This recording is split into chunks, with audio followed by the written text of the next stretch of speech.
வணக்கம் நேயர்களே, நீங்கள் கேட்டுக்கொண்டிருப்பது புதுவையின் ஸ்ரீ மனோகுல விநாயகர் பொறியியல் கல்லூரியின் நிலா சமுதாய வானொலி 90.4. நிலா சமுதாய வானொலியில் இப்பொழுது நாம் கேட்கவிருப்பது மூத்தோருக்கு முதல் வணக்கம் நிகழ்ச்சி. முதியோர்களின் தேவைகள் என்ன, அவற்றை எவ்வாறு அவர்களுக்கு கொண்டு சேர்க்கலாம் என்பதே இந்நிகழ்ச்சியின் நோக்கமாகும்.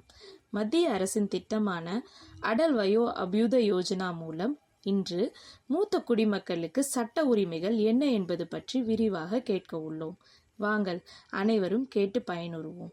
இது புதுவையின் ஸ்ரீ மனோகுல விநாயகர் பொறியியல் கல்லூரியின் நிலா சமுதாய வானொலி 90.4. பாதையும் மாறவில்லை, வறுமையும் மாறவில்லை, பயணித்துக் கொண்டே இருக்கிறேன். இளமையை உரமாக்கி முதுமையை வலுவாக்கி நம்பிக்கையோடு பயணிக்கிறேன். முதுமை முதுகை வளைத்தாலும் தன்னம்பிக்கை தலைநிமிர்த்து நடக்க செய்கிறது. எந்த ஒரு விஷயத்தையும் 4 பக்கமும் யோசிச்சு பண்ணணும்னு சொல்லுவாங்க. அப்படி 4 பக்கமும் யாருனால யோசிக்க முடியும் தெரியுமா? முதியோர்களால தான்.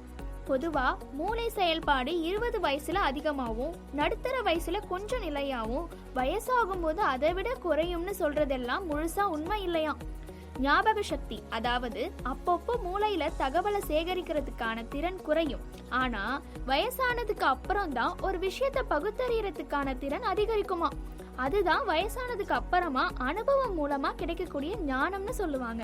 பொதுவா ஒரு நல்ல குடும்பம் சிறப்பா இருக்கிறதுக்கும், ஒரு நல்ல நிர்வாகம் சிறப்பா செயல்படுறதுக்கும் அட்வைசர்ஸ்னு சொல்லக்கூடிய அறிவுரையாளர்கள் காரணமா இருப்பாங்க.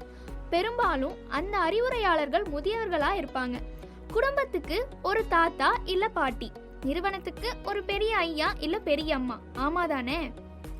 இதெல்லாம் தெரிஞ்ச நமக்கு நம்ம வீட்ல இருக்கிற முதியோர்கள் எப்படி இருக்காங்கன்னு நாம கேட்கிறதுண்டா? அது தெரிஞ்சிருக்க வாய்ப்பு இருந்தா ஓகே, இல்லாட்டி முதல்ல அத போய் கேளுங்க. இந்த நிகழ்ச்சி மூத்தோருக்கு முதல் வணக்கம் எதுக்காக தெரியுமா? வீட்ல இருக்கிற முதியோருக்கு தேவையானதெல்லாம் கிடைக்குதா? அவங்க தேவை என்ன? அது அரசு திட்டம் மூலமா எப்படி பெறலாம்? இதெல்லாம் சொல்லதான் இந்த நிகழ்ச்சி. இந்தியாவின் மத்திய அரசால அடல் வயோ அபியுத யோஜனான்னு ஒரு திட்டம் இருக்கு. அத ஒவ்வொரு மாநிலங்களும் செயல்படுத்திட்டு இருக்கு. நம்ம தமிழ்நாட்டுல தமிழ்நாடு சமூக நலன் மற்றும் மகளிர் உரிமைத்துறை மூலமா செயல்படுற இந்த திட்டத்தை பத்தி தெரிஞ்சாதானே நாம வயசான முதியோர்களுக்கு உதவி பண்ண முடியும், இல்ல கேட்டுட்டே இருக்கிற முதியோர்கள் சிலர் பயனடைய முடியும். இந்த வேலையை எங்களை மாதிரி சமுதாய வானொலிகள் பண்ணாம வேற யாருனால பண்ண முடியும் சொல்லுங்க? அதான் இந்தியா முழுக்க 200 வானொலிகள், அதுல தமிழ்நாடு மற்றும் புதுச்சேரி சமுதாய வானொலிகளின் கூட்டமைப்பு ஒன்றிணைந்து 25 வானொலிகள் ஒன்னு சேர்ந்து இந்த மூத்தோருக்கு முதல் வணக்கம் நிகழ்ச்சியை வழங்கிட்டு இருக்கோம்.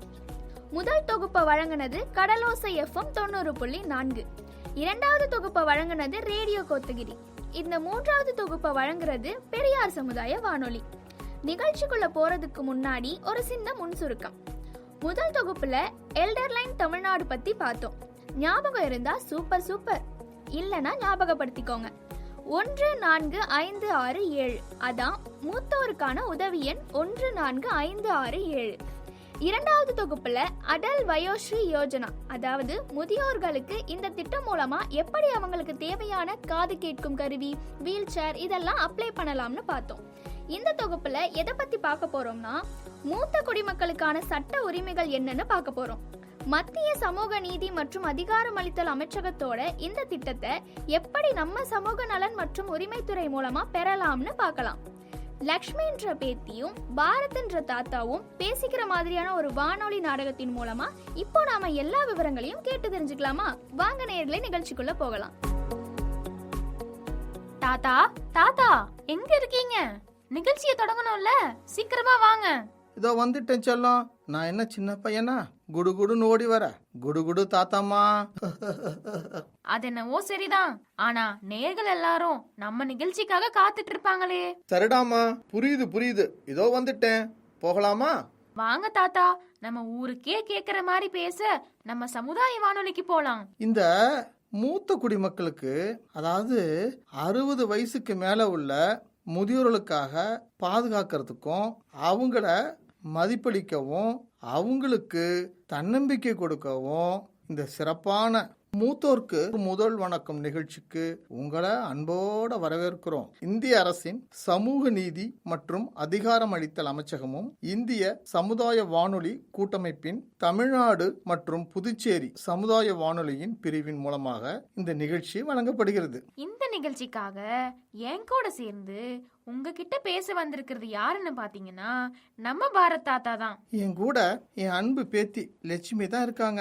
மூத்தோருக்கு முதல் வணக்கம். முதியோர் நலன் பேணுவோம், சமுதாய நலன் காப்போம். இந்த தொகுப்புல நாம முதியோருக்கான என்னென்ன திட்டங்கள் இருக்கு, அதுக்கு எப்படி விண்ணப்பிக்கணும், என்னென்ன விதிமுறைகள் இருக்கு, முக்கியமான விஷயங்களை நம்ம பார்க்க போறோம்.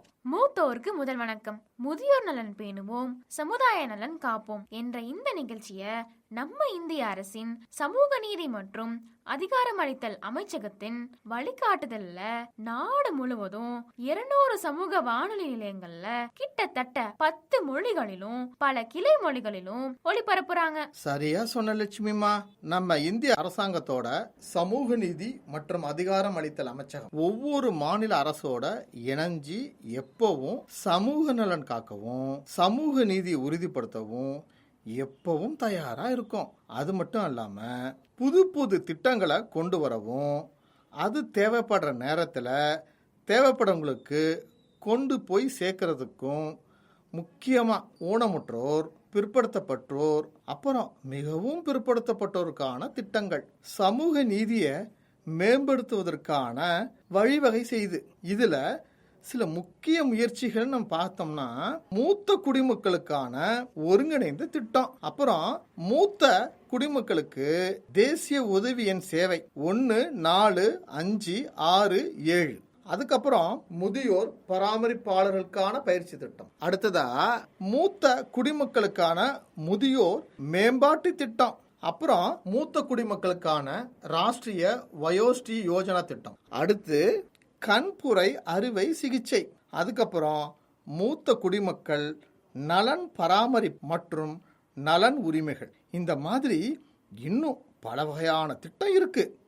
சமூக பாதுகாப்பு, சுகாதாரம், மூத்த குடிமக்களுக்கான பொருளாதார ஆதரவு மாதிரியான சேவைகளை வழங்குற இந்த திட்டத்தோட நோக்கமா பார்க்கப்படுது. பெரியவங்க எப்பயுமே நம்ம சமுதாயத்தோட பாரம்பரியம், அவங்களோட வழிகாட்டுதல் நம்மளுக்கு எப்பயுமே வேணும்.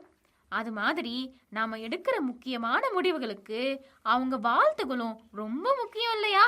அவங்களுக்கு வயசு ஏற ஏற அவங்க தோற்றத்துக்கும் மனசுக்கும் நிறைய பிரச்சனைகள் உண்டாகும். எல்லாத்துக்கும் மேல அவங்களோட அன்புக்குரியவங்க அவங்கள கைவிடும் போது அது அவங்களுக்கு இன்னும் சங்கடத்தை உண்டாக்கும். தங்களோட வாழ்க்கைய நமக்காக அர்ப்பணிச்சு நம்மளோட ஒவ்வொரு தேவையையும் அவங்க கவனிச்சுக்கிட்ட மாதிரி நாமளும் நம்மளோட முதியவர்களுக்கு துணையா இருக்கணும் இல்லையா? சரிதானே தாத்தா? சரியா சொன்ன லட்சுமி. ஆனா இப்பெல்லாம் சில பேர் பெத்தவங்களையே பெரிய சுமையா நினைக்கிறாங்களே தவிர சமூகத்துல வயசானவங்களை தவறா நடத்துறது அதிகரிச்சுட்டே வருது. தாத்தா, வயசானவங்க ஒரு சுமை இல்ல, அவங்களோட அனுபவம் நமக்கு விலை மதிப்பில்லாத பொக்கிஷம். அவங்க வாழ்க்கையோட ஒவ்வொரு கட்டத்தையும் பார்த்தவங்க, வாழ்க்கையில வர பிரச்சனைகளை எப்படி கையாளணும்னு தெரிஞ்ச அனுபவசாலிகள் தான் பெரியவங்க. நல்லா சொன்ன என் தங்கமே, உன்னை நினைச்சு ரொம்ப பெருமைப்படுறேன். ஆனா இன்றைய தலைமுறைக்கு இதெல்லாம் புரியறதில்ல. அதனால தான் முதியவர்கள் தவறா நடத்துறது இன்னும் நிறைய அதிகரிச்சுட்டு வருது.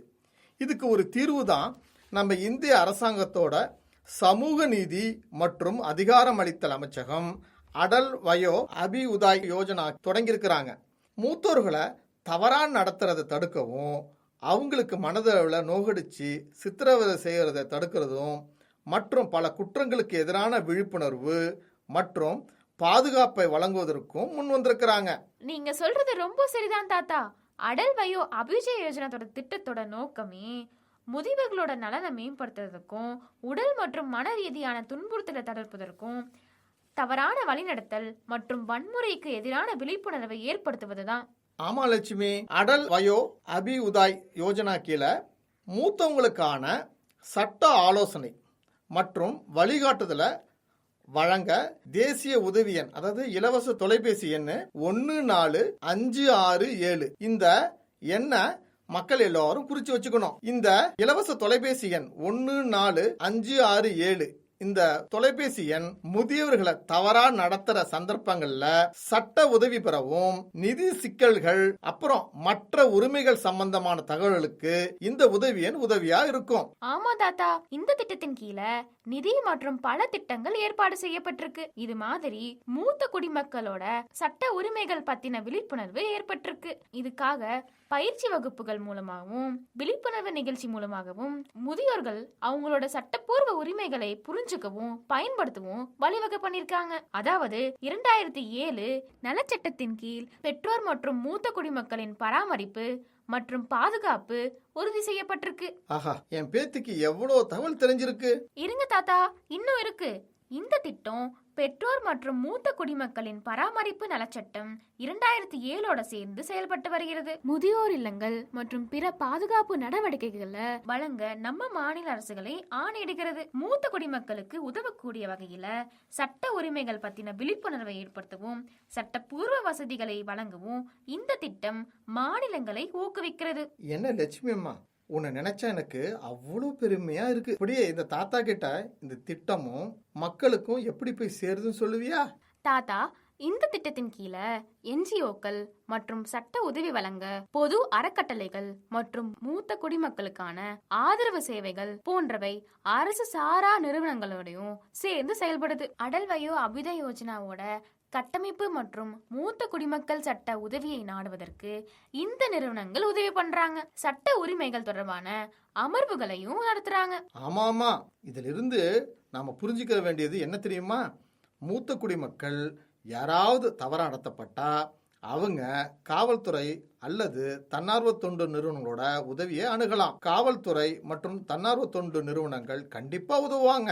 ஆமா தாத்தா, இதெல்லாம் சரிதான். ஆனா ஒன்னு சொல்லு, நம்ம நாட்டுல வயசானவங்களை துன்புறுத்தினா ஏன் இன்னும் கடுமையான சட்டங்களை உருவாக்கல? தாத்தா, நம்ம அரசாங்கம் எப்பயுமே மூத்த குடிமக்களுக்குன்னா ஒரு 2 அடி முன்னாலதான் நிக்குது.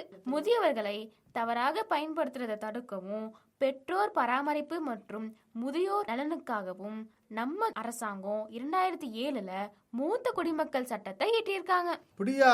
இந்த சட்டத்தின் நோக்கம் தான் என்ன?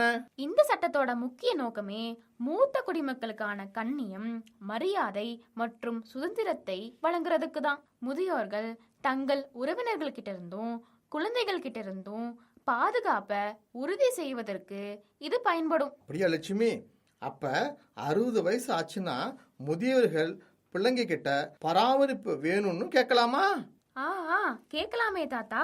பெற்றோர் மற்றும் மூத்த குடிமக்களின் பராமரிப்பு மற்றும் நலச்சட்டத்தின் கீழே மூத்த குடிமக்கள் பிரிவு 4 படி பராமரிப்பு கோரலாம். இந்த பிரிவு முதியவர்களுக்கு உதவித்தொகை வழங்குது. அதாவது குழந்தைகள் அல்லது உறவினர்கள் கிட்ட இருந்து பராமரிப்பு கோரும் உரிமை. ரொம்ப நல்ல திட்டம் தான். அப்படியே அவர்கள் இந்த உரிமை கோரலை எங்க தாக்கல் செய்யலாம்? அதை பற்றி சொல்லுமா கொஞ்சம்? ஒவ்வொரு மாவட்ட நீதிமன்றத்திலும் முதியோர் பராமரிப்பு கோரிக்கைய தாக்கல் செய்யலாம். இந்த சட்டம் பராமரிப்பை வழங்குது. ஆனா முதியோர்களை இது எப்படி பாதுகாக்குது? தாத்தா, மூத்த குடிமக்களை யாராவது தவறா நடத்தினா அவங்களுக்கு 3ல இருந்து 6 மாதம் வரை அபராதத்தோட சிறை தண்டனை அனுபவிக்க நேரிடும். இது நீதிமன்றத்தால தீர்மானிக்கப்பட்டது. இந்த சட்டம் ரொம்ப கொடுமையானது. பிள்ளைங்க மூத்தவங்களை வீட்டை விட்டு வெளியில அனுப்பிட்டாங்கன்னா குற்றப்பதிவு பண்ணதுக்கு அப்புறமா என்ன நடக்கும்? தாத்தா, அப்படி நடந்தா காவல்துறையும் நிர்வாகமும் குடும்பத்தாருக்கு அறிவுரை சொல்லும். அந்த வயசான நபர் அந்த வீட்டுல தங்க விரும்பாட்டி இல்ல அந்த வீட்டுல இருக்கிறது ஆபத்துன்னு காவல்துறை உணர்ந்தா அந்த வயதான நபரை முதியோர் இல்லத்துல தங்க வச்சிடுவாங்க. என்னது, முதியோர் இல்லத்துல தங்க வைப்பாங்களா? ஆமா தாத்தா, முதியோர் இல்லம்ங்கிறது முதியவர்களுக்கு உணவு, தங்குற இடம், அப்புறம் தேவையான எல்லா வசதிகளையும் இந்த முதியோர் இல்லங்கள் வழங்குறாங்க. ஒரு தனியார் அமைப்பு அல்லது அரசாங்கத்துல இருந்து இந்த இல்லங்கள் பராமரிக்கப்படுது. அது எனக்கு புரியுதுமா. ஆனா அவங்க தவறா நடத்தப்பட்டா யாருகிட்ட புகார் தருவாங்க? தாத்தா, அவர்கள் இலவச உதவி எண் 14567 புகார் செய்யலாம் அல்லது அருகில் உள்ள காவல் நிலையத்துல அணுகலாம். தனிப்பட்ட முறையிலோ அல்லது யார் மூலமாகவோ நீதிமன்றத்திற்கு அல்லது சமூக அமைப்பின் மூலமாகவோ அவர்கள் புகார் செய்யலாம். எல்லாருக்கும் புரியுற மாதிரி நல்லா சொன்னாங்க செல்லம். இன்னும் ஏதாவது தகவல் இருந்தா கொஞ்சம் சொல்லுமா? இது மட்டும் இல்ல தாத்தா, மூத்த குடிமக்களின் பாதுகாப்பு விஷயத்துல அவங்க தவறா நடத்தப்பட்டதா புகார் வந்தா காவல்துறை மற்றும் உள்ளூர் நிர்வாகம் அவங்க பாதுகாப்பை உறுதிப்படுத்துற பொறுப்புல இருக்காங்க. சம்பந்தப்பட்ட அதிகாரிகளை வச்சு நடவடிக்கை எடுக்கவும் முடியும். ஆஹா லட்சுமி, நீ ஒரு வழக்கறிஞராகவே ஆயிட்ட. நிச்சயமா தாத்தா, நான் உங்க பேத்தியில. ஆனா இதெல்லாம் உனக்கு எப்படிப்பா தெரியும்? தாத்தா, இதெல்லாம் பொது அறிவு, கண்டிப்பா எல்லோரும் தெரிஞ்சு வச்சிருக்கணும். என்ன நேயர்களே, லக்ஷ்மியும் தாத்தாவும் பேசிட்டு இருந்ததை இவ்வளோ நேரம் பொறுமையா கேட்டுட்டு இருந்தீங்க. இருங்க, நம்ம நிகழ்ச்சிக்கு ஒரு சிறப்பு விருந்தினர் வந்திருக்காரு. அவங்க யாருன்னு பாத்தீங்கன்னா ஆர் சண்முக சுந்தரம், மாவட்ட அரசு வழக்கறிஞர், மாவட்ட நீதிமன்றம், தஞ்சாவூர். வணக்கம் ஐயா. வணக்கம். இந்தியாவில் நார்மல் லைஃப் ஸ்பேன் அப்படி சொல்லக்கூடிய வயது ஒரு காலத்தில் 58 இருந்தது. இந்த 58 வயதை நிர்ணயம் பண்ணி தான் ஒரு அரசு ஊழியர் ஓய்வு பெறும் வயதை நிர்ணயம் பண்ணாங்க.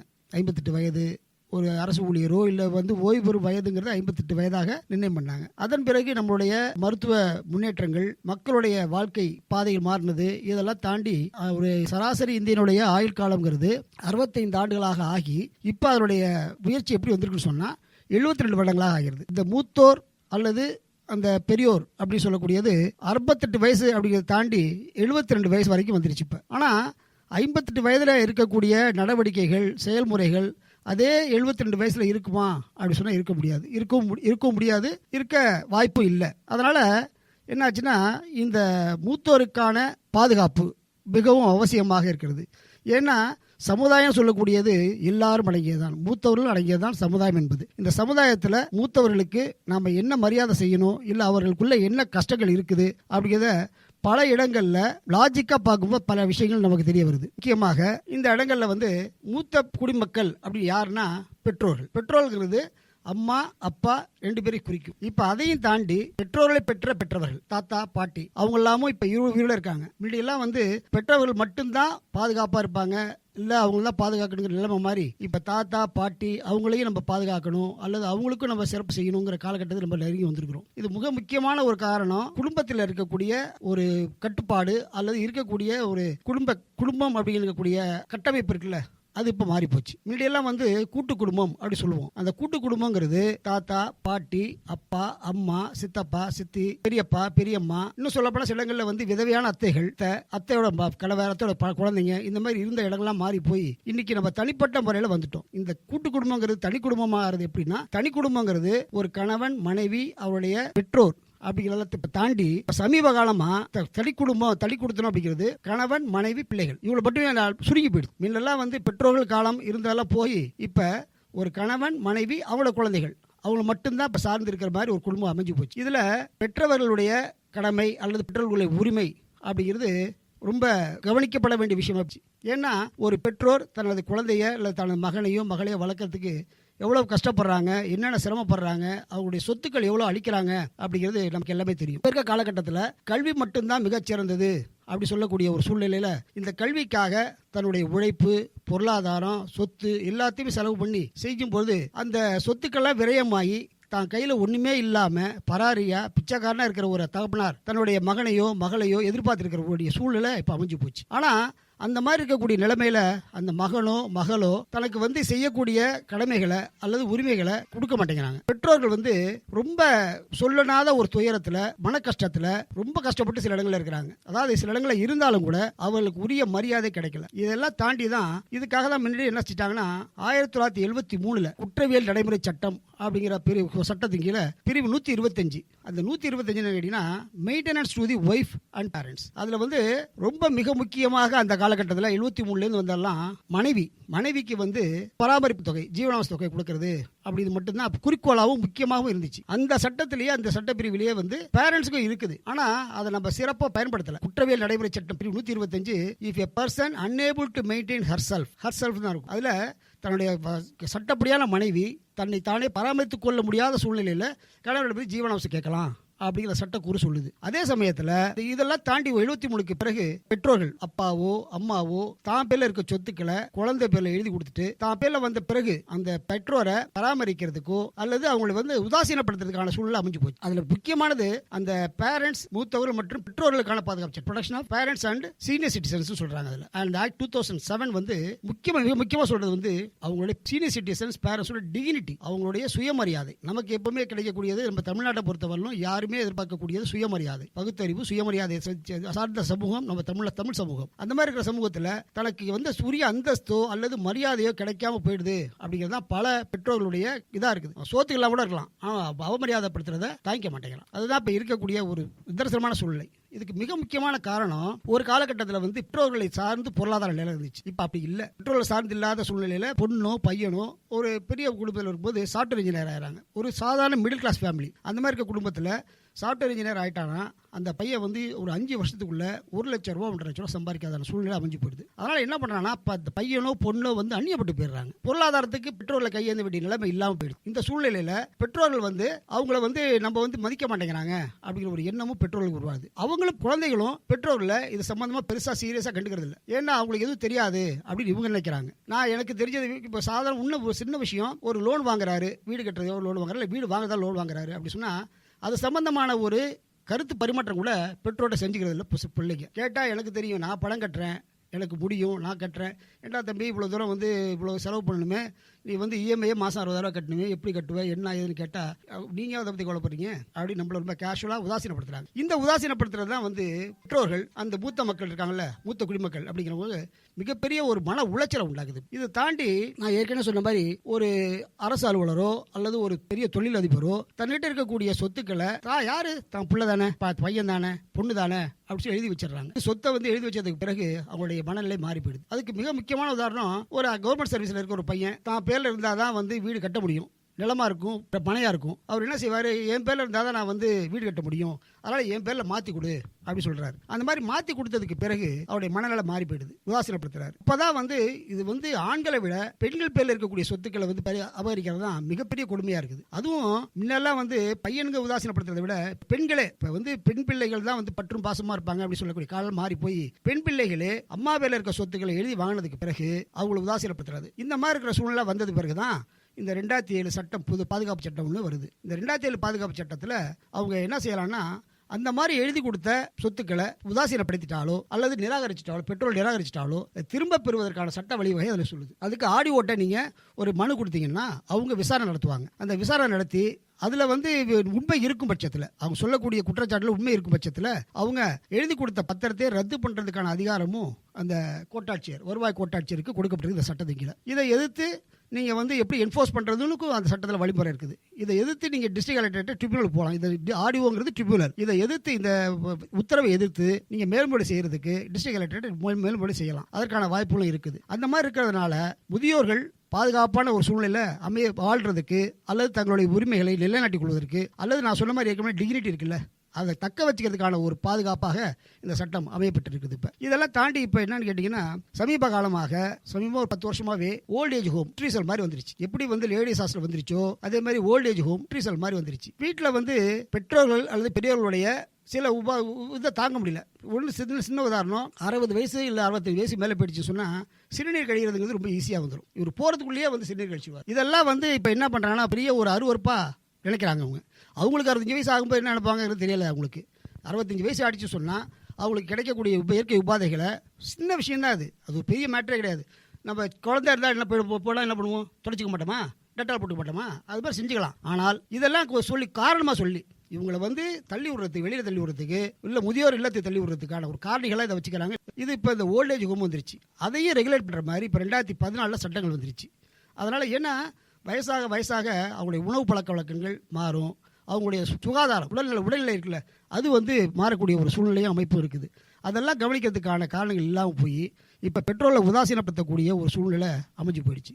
அதெல்லாம் இல்லாமல் தடுக்கிறதுக்காக தான் இந்த 2007 வரக்கூடிய மூத்தோர் குடிமக்கள் பாதுகாப்பு சட்டம், பெற்றோர்களுக்கான பாதுகாப்பு சட்டம். அந்த பாதுகாப்பு சட்டம் மிக இன்றியமையாதது, இன்றைய காலகட்டத்துக்கு அவசியமானது.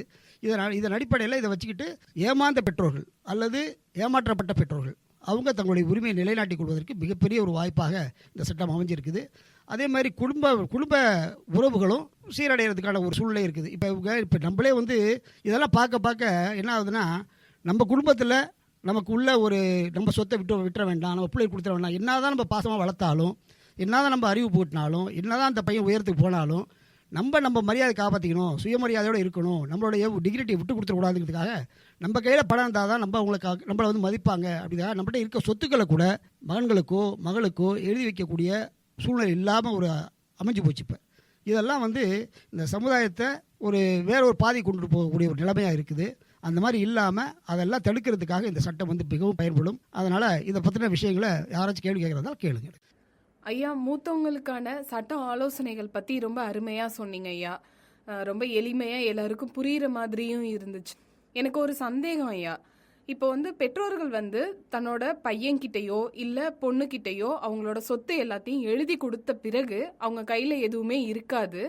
அப்படி இருக்கிற ஒரு சூழ்நிலையில் அவங்களுக்கு அந்த சொத்து வேணும், அந்த பையனோ பொண்ணோ அவங்கள வந்து அவமரியாதையாக நடத்துகிறாங்க, எனக்கு அந்த சொத்து வேணும் அப்படின்னா அவங்க வந்து எப்படிங்கய்யா முறையிடுறது? திரும்பியும் அவங்களோட சொத்தை அவங்க மீட்கணும் அப்படின்னா இதுக்கு எதுவும் செலவாகுங்களா ஐயா, இல்லை இலவசமாகவே சட்ட உதவிகள் கிடைக்குங்களா? இதுக்குமா இவருடைய முதல் பதில், எந்த காலமாக இருந்தாலும் தங்களோட சொத்துக்கள் தங்கள் பேர்லேயே இருக்கிறது தான் மரியாதை ஏற்படும் முக்கியமானது. நீங்கள் கேட்ட மாதிரி இதெல்லாம் கொடுத்தாச்சு பிறகு கையில் ஒன்றுமே இல்லை, அதுக்கான செலவுகள் என்ன பண்ணுறது அப்படின்னு சொன்னால் செலவுகளுக்கு வேலை இல்லை. ஏன்னா இது வந்து சோஷியல் ரெஜிஸ்ட்ரேஷன் மாதிரி சமூக பாதுகாப்பு சட்டங்கள். அந்த மாதிரி பாதுகாப்பு சட்டம் வரும்போது மூத்தவர்களுக்கு அதான் ஏற்கனவே சொன்னபடி 58 வயசுலேயே ரிட்டையர்மெண்ட் ஆகிடுவாங்க. 75 வயசில் எப்படி உங்களுக்கு வந்து சம்பாதிக்கக்கூடிய திறன் இருக்கும்? ஒன்றுமே இருக்காது. அதனால் ஆடி ஓட்ட போகும்போது ஃபீஸெல்லாம் கட்ட வேண்டியதில்லை.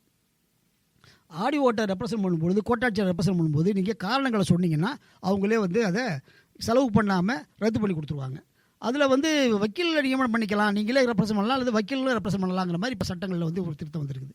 அப்படி போனீங்கன்னா கொஞ்சம் வக்கீலுக்கு செலவு பண்ணுற மாதிரி இருக்கும், ஃபீஸ் கொடுக்குற மாதிரி இருக்கும். அவ்வளோதான், வேறு ஒன்றும் இதில் வந்து கோர்ட் ஃபீ ஒட்டி கட்டப்பட்டணும் அப்படிங்கிற மாதிரியான ஒரு நிபந்தனைகள் எதுவும் கிடையாது. அதனால் செலவுகள் ஒருத்தவங்களும் ரொம்ப பெரிய அளவில் செலவுகள் ஏற்படாது. அதை நீங்கள் இப்போ பாதிக்கப்பட்ட பெரியோர்களோ மூத்த குடிமக்களோ இதை வந்து கோட்டாட்சியரை அணுகி அந்த நிவாரணை பெற்றுக்கொள்வதற்கு ஈஸியாக சட்டம் அனுமதிக்கிறது. ஐயா, நீங்களே சொன்னீங்க இந்த காலகட்டத்தில் முதியோர் இல்லங்கள் வந்து அதிகமாக அதிகரிச்சிருச்சு அப்படின்னு.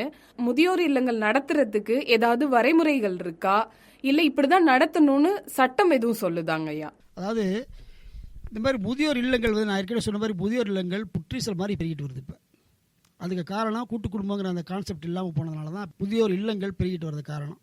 முதியோர் இல்லங்கள் வந்து ஒரு காலத்தில் ஒரு சமூக சேவையாக சர்வீஸாக செஞ்சுட்டு இருந்த காலங்கள் மாதிரி கமர்ஷியல் ஆகிடுச்சு. இப்போ அவங்களும் வந்து ஏசி ரூம் தர்றேன், டிவி தர்றேன், தனியாக தர்றேன் அப்படின்னு சொல்லிட்டு தனித்தனி ஹோட்டல் மாதிரி லாட்ஜிங் ஹவுஸ் மாதிரி ஆக்கிட்டாங்க. இப்போ அதனால் என்ன ஆகுதுன்னா, பெற்றோர்கள் வந்து என்ன தான் நீங்கள் வந்து வசதியாக இருந்தாலும் எவ்வளோ ஒரு நல்ல ஒரு ப்ரிவிலேஜஸோடு இருந்தாலும் கூட குடும்பத்தில் இல்லாத ஒரு அந்நியப்பட்டு போகிறாங்கல்ல, அது வந்து மனதளவில் மிகப்பெரிய பாதிப்பை ஏற்படுத்தும் பெற்றோர்களுக்கு.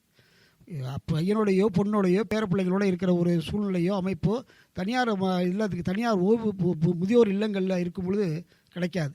என்ன கிடைக்கும்னா முதியோர் இல்லங்கள் என்ன கிடைக்கும்னா நேரத்துக்கு சாப்பாடு கிடைக்கும், நேரத்துக்கு காஃபி கிடைக்கும், என்டர்டெயின் பண்ணுறதுக்கு டிவி கிடைக்கும். வீட்டில் இருந்தால் பேரப்பிள்ளையோ பேரனோ இல்லை மருமகளோ ஒரு டிவி சேனல் பார்த்துட்டு இருப்பாங்க, நம்ம அதை பார்க்க முடியாது. அந்த மாதிரி கஷ்டங்கள் இருக்கும் மொழியே. மற்றபடி மனசளவில் நம்ம நிம்மதியாக இருப்போம், சந்தோஷமாக இருப்போம். ஓல்டேஜ் ஹோமில் இந்த வசதியெல்லாம் இருந்தால் கூட நமக்கு அந்த ஒரு இது இருக்குல்ல சந்தோஷம், அது கிடைக்காது. ஒன்று. இன்னொன்று, இப்போ வந்து உங்களுக்கு வந்து மருத்துவ வசதிகள்லாம் வந்து முதியோர் இல்லங்கள் நல்லா வந்துருச்சு.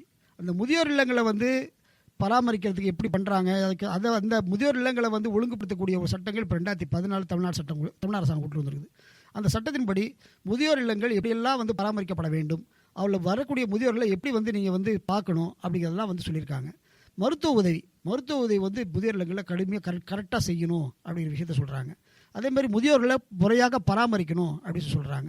என்ன தான் இருந்தாலும் கடைசி கட்டத்தில் முடியாத ஒரு சூழ்நிலையில் அந்த முதியோர் இல்லத்திலேருந்து மகன் வீட்டுக்கோ மகள் வீட்டுக்கோ அனுப்பிச்சி வைக்கிறாங்க. அது வேறு வழியே இல்லை. நம்ம 10 வருஷம் நம்ம முதியோர் இல்லத்தில் இருந்தாலும் கூட கடைசி கட்டத்தில் நம்மளுடைய இறுதி காரியத்துக்காக இல்லதுக்காக நம்ம வந்து எடுத்துகிட்டு போகிற சூழ்நிலை அதுதான் பண்ணுற மாதிரி இருக்குது. அது வந்து வேறு வழியே இல்லை. சட்டத்துக்கு அது ஒரு பெரிய பாதுகாப்பாக அப்படி சொல்லவும் இல்லை. சட்டத்தில் என்ன சொல்கிறாங்கன்னா, முதியோர் பாதுகாப்பு இல்லங்கள் எப்படியெல்லாம் பராமரிக்கப்பட வேண்டும், எப்படி செயல்படுத்தப்பட வேண்டும் அப்படிங்கிறத பற்றி சட்டம் சொல்லுது. அதன்படி பராமரிக்கிற சொன்னால் அது மேலே நடவடிக்கை எடுக்கலாம் அப்படிங்கிறதுக்கான உரிமையும் முதியோர்களுக்கு கொடுக்குது, அவர்களை சார்ந்தவர்களுக்கு கொடுக்குது. இதுதான் முதியோர் இல்லங்களை பொறுத்தவரையும். என்னை பொறுத்தவரை என்னன்னு கேட்டிங்கன்னா, முதியோர் இல்லங்களுக்கே போகாமல் பெற்றோர்களை நம்மளே பாதுகாப்பாக வச்சுருக்கணும் அப்படிங்கிறது தான் என்னுடைய தனிப்பட்ட கருத்து. ஏன்னா வேறு வழியே இல்லைன்னா அந்த மாதிரி போய் தான் ஆகணும் அப்படிங்கிற சூழ்நிலை வரும்பொழுது முதியோர் இல்லங்கள் சரியான முதியோர் இல்லங்களாக பார்த்து சேர்க்கணும். ஐயா, நம்ம பேசிட்டு இருந்ததுலேருந்தே தெரியுது பெரியவங்க உடல் ரீதியாகவும் மன ரீதியாகவும் ரொம்ப துன்புறுத்தப்படுறாங்கன்னு. இந்த பாதுகாப்பு சட்டம் அது எல்லாத்துக்குமே பயன்படுமா? பொது இடங்களில் பொறுத்த வரைக்கும் இந்த மாதிரியான நிகழ்வுகள் வரும்பொழுது தனியாக ஐபிசி ஆஃபீஸில் செய்யலாம். இந்தியன் பீனல் கோடு, பழைய இந்தியன் பீனல் கோட்லேயே இப்போ பிஎன்எஸ் இருக்குது. அந்த சட்டங்களுக்கு இடையே நடவடிக்கை எடுக்கலாம். சப்போஸ் இந்த மாதிரி ஒரு வயதானவரை பொது இடங்களில் அவமானப்படுத்தினாலோ இல்லை துன்புறுத்தினாலோ அவர் நேரடியாக காவல் நிலையத்தை சென்று அணுகலாம். அதே வீட்டில் தவனுக்கு நடக்கும் பொழுது அதான் சொன்ன இந்த பாதுகாப்பு சட்டம் நமக்கு கை கொடுக்கும். எந்த மாதிரியான கொடுமைகள் நடக்குது, இது வேறு சொல்ல முடியாத கொடுமைகள்லாம் இருக்குது. இப்போ நம்ம காலையில் எழுந்திரிச்சு நம்ம 8 மணியாக காஃபி குடிப்போம், நம்ம அப்புறமா 10 மணியாக காஃபி கொடுக்கும், நமக்கு பசிக்கிற நேரத்தில் சாப்பாடு கிடைக்காது. இதெல்லாம் இருக்கிற விஷயங்களை போய் நம்ம பெருசுப்படுத்த முடியாது. ஆனால் அதுவே ஒரு உடல் ரீதியான ஒரு துன்புறுத்தல் நடவடிக்கை எடுக்கிறதுக்கு இந்த சட்டம் உதவி செய்யுது. அதனால் இந்த மூத்தோர் குடிமக்கள் பாதுகாப்பு சட்டம், பெற்றோர் பாதுகாப்பு சட்டங்கிறது எல்லா வகையிலையும் பெரியவங்களுக்கு பாதுகாப்பாகவும் ஒரு அரணாகவும் விளங்குகிறது அப்படின்னு நடக்கிறது. இதுவரை மூத்தோர்களுக்கான பாதுகாப்பு சட்டங்களை பற்றி ரொம்ப அருமையாக சொன்னீங்க ஐயா. நேயர்கள் சார்பாகவும் நிலையத்தின் சார்பாகவும் எங்களோட மனமார்ந்த நன்றிகளை தெரிவிச்சுக்கிறோம். நன்றிங்க ஐயா. கேட்டீர்களா தாத்தா? நான் இவ்வளவு நேரம் நேர்களுக்கு சொல்லிட்டு இருந்ததை தான் இப்போ இவங்களும் சொல்லியிருக்காங்க. அப்ப நான் சொன்னதெல்லாம் சரிதானே? ஆமா லட்சுமி, இதுல என்ன சந்தேகம்? நீ சொன்னதுதான் சரி. மூத்தோருக்கு முதல் வணக்கம். முதியோர் நலன் பேணுவோம், சமுதாய நலன் காப்போம். இந்த நிகழ்ச்சியில அடல் வயோ அபியுதய யோஜனா மற்றும் மூத்த குடிமக்கள் சட்ட உரிமைகளை பற்றி நாங்க பேசினதை கேட்டிருப்பீங்க. அடல் வயோ அபியுதய யோஜனா என்பது வெறும் ஒரு முயற்சி அல்ல, இது ஒரு இயக்கம். இந்த மாதிரியான திட்டம் என்ன மாதிரி வயசானவங்களை வாழ வைக்குது. ஆமா தாத்தா, இந்த திட்டம் நம்ம முதியோர்களுக்கான மரியாதையையும் கண்ணியத்தையும் மீட்டெடுக்க உதவுது.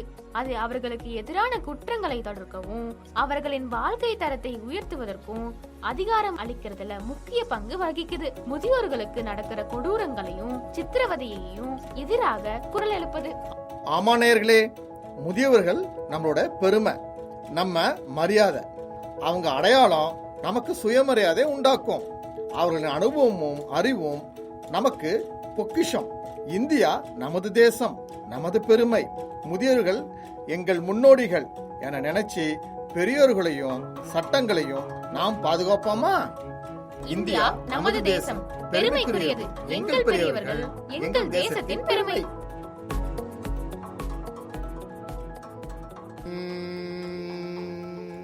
மூத்தோர் கையை பிடிச்சி நடந்தா குடும்பம் அழகாக மாறும்.